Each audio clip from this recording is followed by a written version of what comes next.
مفتی صاحب، Los Angeles میں آگ بے قابو ہو گئی ہے، کچھ مسلمانوں کو اس پر خوشی ہو رہی ہے اور کچھ انسانی جانوں کے ضیاع پر بہت غمگین دکھائی دے رہے ہیں۔ یہ قدرتی آفت عذاب یا آزمائش سے کچھ بڑے ظالم لوگوں کے گھر بھی جلے ہیں، اس پر کیا رد عمل دینا چاہیے؟ کہیں بھی کوئی عذاب آئے یا آگ واگ لگے یا کوئی بھی مصیبت ہو، لوط علیہ الصلوۃ والسلام کی قوم کا عمل ہمارے سامنے ہے۔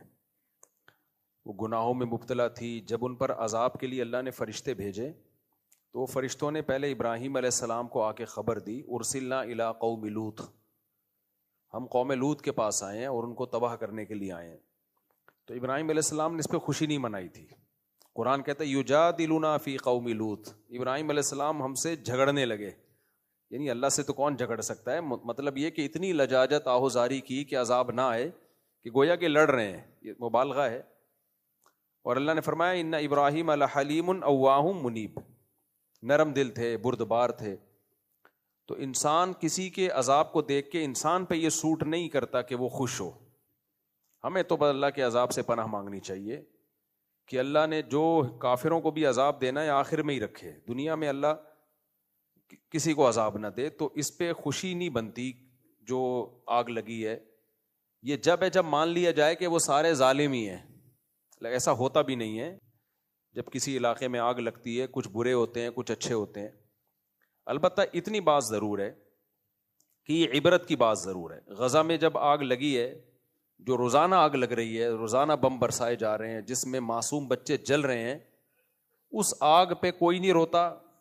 یہاں جب آگ لگی ہے تو پورے میڈیا نے اس کو فوکس کیا ہوا ہے، کوریج۔ تو ہم یہ نہیں کہہ رہے کہ اس آگ کو آپ کوریج نہ دیں، اس کو بجھانے کی کوشش نہ کریں۔ یہ جیسے انسان ہے تو غزہ میں رہنے والے بچے، عورتیں، وہ بھی تو انسان ہیں، ان کے بارے میں خاموشی اختیار کر لینا، بلکہ اور اسرائیل کو اپریشیٹ کرنا، پروموٹ کرنا، اس کی مدد کرنا، تو پھر انتقام کی اللہ کی آگ بھی جوش میں آتی ہے۔ اور اللہ بتاتا ہے کہ تم جو کر سکتے ہو تم کرو، میں جو کر سکتا ہوں وہ میں کروں گا۔ وَمَكَرُوا وَمَكَرَ اللَّهُ وَاللَّهُ خَيْرُ الْمَاكِرِينَ۔ اللہ کہتے ہیں یہ میرے خلاف تدبیریں کرتے ہیں تو میں بھی تدبیر کرنے والا ہوں، اور میری تدبیر ان سے زیادہ پاورفل ہوتی ہے۔ تو ہم اس آگ پہ ہرگز خوش نہیں ہیں۔ اللہ اس آگ کو جلدی بجھا دے۔ بہت سے بے گناہ لوگ بھی ہوں گے اور بہت سے ظالم بھی ہوں گے، جیسے انہوں نے کہا کچھ ظالم صحافی جو ہے وہ اسرائیل کے اس عمل کو اپریشیٹ کرتے ہیں جو وہ غزہ میں جو کچھ کر رہا ہے، تو ان صحافیوں کے گھر بھی جلے ہیں۔ نہ جلتے اچھا تھا، ویسے ہی اللہ ان کو ہدایت دے دیتا۔ لیکن یہ عبرت کی بات بہرحال ہے کہ اللہ جو عرش پر ہے وہ لا تحسبن اللہ غافلا عما يعمل الظالمون، اللہ کہتے ہیں اللہ کو غافل مت سمجھو جو کچھ ظالم لوگ کر رہے ہیں۔ تو اس لیے دنیا کو دونوں آگوں کے خلاف آواز اٹھانی چاہیے، دونوں آگوں کو بجھانے کی کوشش کرنی چاہیے۔ لاس اینجلس میں جو آگ لگی ہے اس کو بھی بجھانے کی کوشش کریں، لیکن میرے بھائی جو غزہ میں آگ لگی ہوئی ہے نا، اس کو بھی بجھانے کی کوشش کرو، اور اس سے عبرت حاصل کرو کہ ایک آگ اللہ انسان لگاتا ہے اور کچھ آگیں اللہ بھی لگا لیتا ہے۔ ہم تو حیران ہو رہے ہیں امریکہ جیسے ملک میں آگ لگ کیسے گئی۔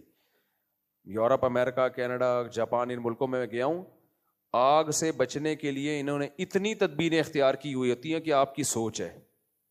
ہر بلڈنگ میں فوارے لگے ہوئے ہوتے ہیں، آٹومیٹیکلی آگ لگے گی تو یہ خود بخود یہ آن ہو جائیں گے۔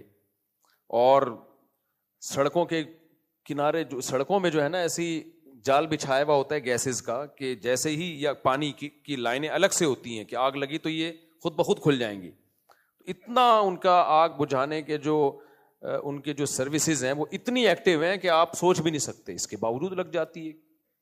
وجہ اس کی ہے بھائی اللہ سے کوئی لڑ نہیں سکتا، اللہ سے کوئی لڑ نہیں سکتا۔ حادثات بہرحال ہوتے ہیں، تو ہمیں ڈرنا چاہیے کہ جو اللہ ہے نا عرش پر وہ غافل نہیں ہے۔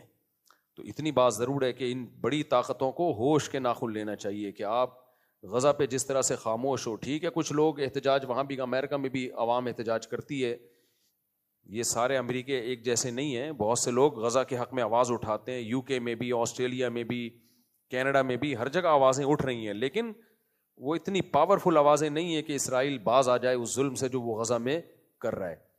تو اس لیے یہ عبرت کا سامان ہے، تو عبرت والوں کو اس سے، اور پھر جو آگ میں جلتے ہیں تو ان کو احساس بھی ہوگا کہ آگ ہوتی کیا چیز ہے۔ جب تک انسان اس مصیبت میں خود نہیں مبتلا ہوتا نا، دوسرے کے غم کا احساس نہیں ہوتا.